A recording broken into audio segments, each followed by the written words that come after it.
Hello everyone, welcome to back my YouTube channel. तो guys, implantation एक ऐसा process है जिसके लिए ना कि मेडिसिन कुछ काम करते हैं, ना इंजेक्शंस काम करते हैं, ना ही किसी डॉक्टर्स का कोई भी ऐसा तरीका नहीं है जो कि इम्प्लांटेशन सक्सेस करवाने में 100% गारंटी देता हो।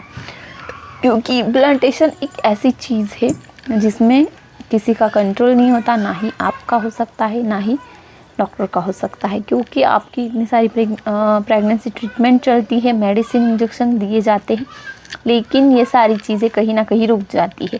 अब एम्ब्रियो ट्रांसफ़र है तो वो एम्ब्रियो ट्रांसफ़र आपका जब ट्रांसफ़र हो जाता है 3 या 5 डेज़, तब ये ट्रीटमेंट वहाँ पे रुक जाता है और आपको इम्प्लांटेशन का टाइमिंग दिया जाता है 14 दिन का।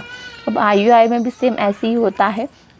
IUI करवाने के बाद आपको 14 दिनों का टाइमिंग देते हैं, जो कि इम्प्लांटेशन टाइमिंग। और फिर HCG इंजेक्शन भी आप लगवाते हो तो HCG के बाद से 14 दिनों तक आपको वेट करना होता है। तो ये जो 14 दिन का समय होता है, ये गुजरना बहुत मुश्किल होता है, खास करके पेशेंट के लिए।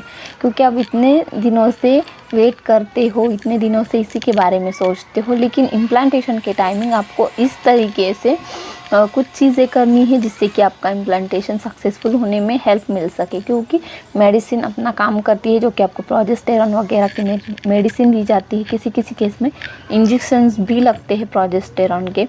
तो ये सारी चीज़ें तो अपना काम करती है, जो कि बाहरी तरीके से एनवायरनमेंट एक क्रिएट करती है जिस तरीके से थोड़ी हेल्प मिल सके इम्प्लांटेशन होने में।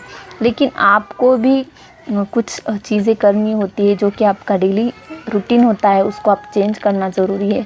डाइट होता है, डाइट भी आपका सही होना ज़रूरी है।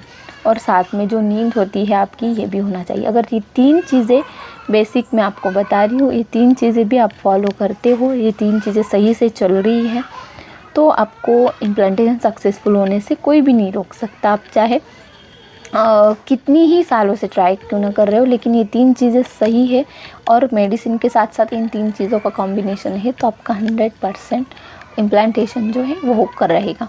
अब 3 चीज़ें मतलब डेली रूटीन जो है आपका, उसमें मॉर्निंग से लेके नाइट तक आपको क्या क्या करना है, ये चीज़ें आपको एक टाइम टेबल बनाना है, उस पर लिख के लेनी है। अगर मेमोरीज आपकी शार्प है तो आप याद भी कर सकते हो। अब साथ में डाइट जो होता है, उसमें हेल्दी फूड क्या क्या खाना है, ये चीज़ें भी आपको ध्यान रखनी चाहिए।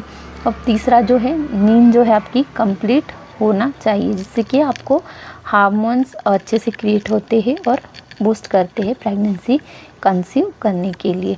तो ये चीज़ें मैं शॉर्ट में बता रही हूँ, डिटेल में आपको अलग से वीडियो इस चीज़ पे मिल जाएगी कि इन तीनों चीज़ों को किस तरीके से मेंटेन करना है ताकि इम्प्लांटेशन के लिए हेल्प मिल सके। तो आई होप कि आपको वीडियो अच्छी लगी तो लाइक शेयर सब्सक्राइब करना नहीं भूलना।